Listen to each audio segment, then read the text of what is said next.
बड़ा ही पुराना लय लागल।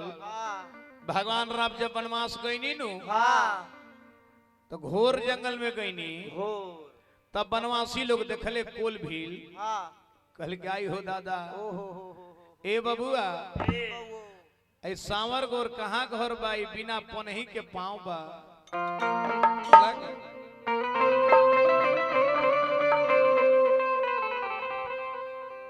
वही वनवासी लोग पहुंचे तो बबुआ कहता जी का हट नाम कही दी रउआ के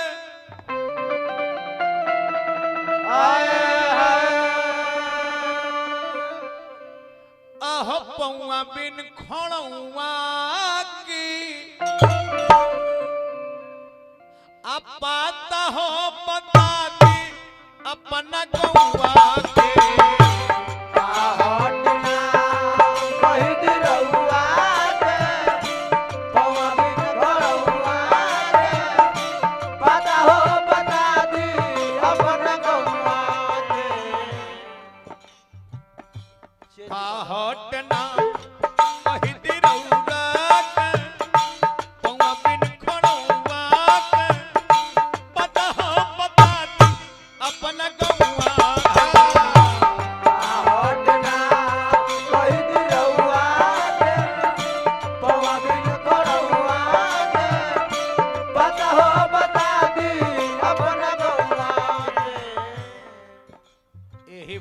एगो पात्र हो गई। हेलो हेलो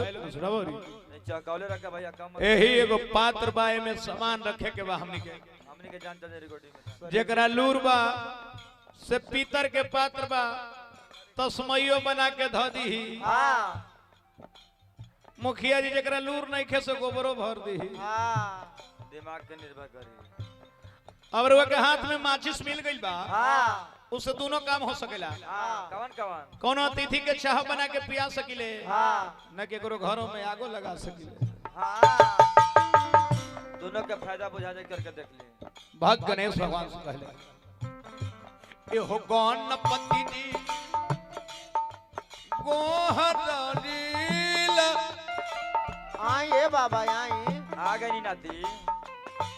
ए हो गणपति जी गोहरीला रउए के बलारीला शरण में माथा हम झुकाइला।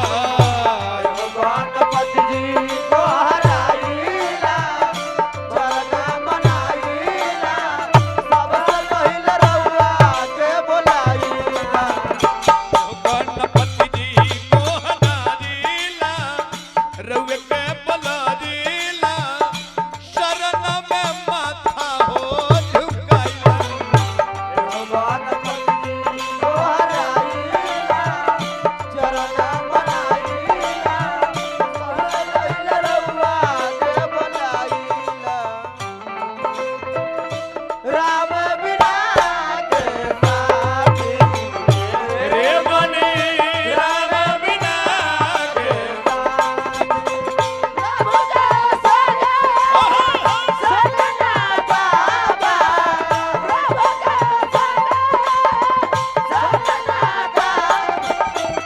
जैसे दिया और पापी रे बने राम बिना के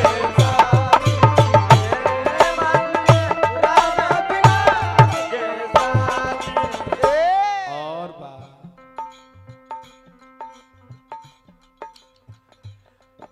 अध्यात्म के अनुसार जितना देश हमार पहले विकास में रहल हो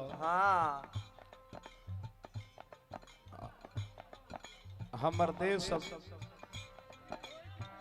बैठी सब है कुछ नहीं के बैठा बाबू तुम चप्पल चुरा के भागत रहले।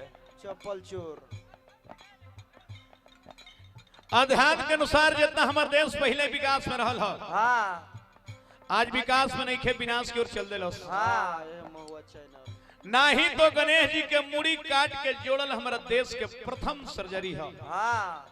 आज हमारा देश में मुड़ी काट के केहू के जोड़ल नहीं खे जात। केहू के ना आज मुड़ी काट के जोड़ल जाइते तो लॉकडाउन में सबसे दिक्कत कलाकार के भइल बा।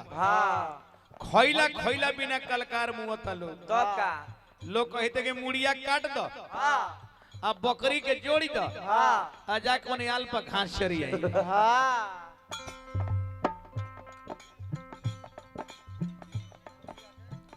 हथिया के सुढ़ावा बाबा मनुष्य के हाथिया के सुढ़ावा बाबा मनुष्य के दाना ओ हथिया के सुढ़ावा बाबा मनुष्य के तालावा हाथिया के सुढ़ावा बाबा मनुष्य के दाना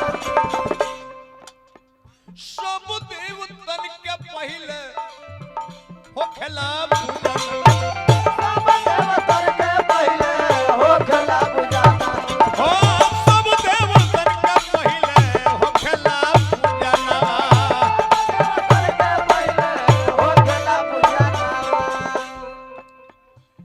बहुत कह के बाबा सुनले बानी बिगड़ल के बनाइल जय हो बाबा जय हो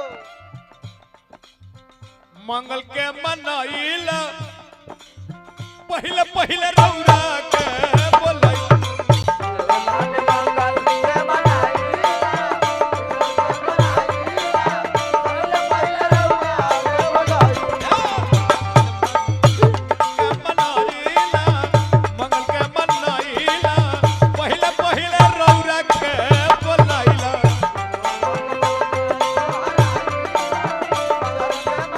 पहले पहले रउआ के बोलाई थाली जो तमन के जगाली तेरे आरती उतारू भोलिया मेरे सहारा जीवन का सारा तू ओ लेके पूजा के थाली जो तमन के जगाली तेरी आरती उतारू भोलिया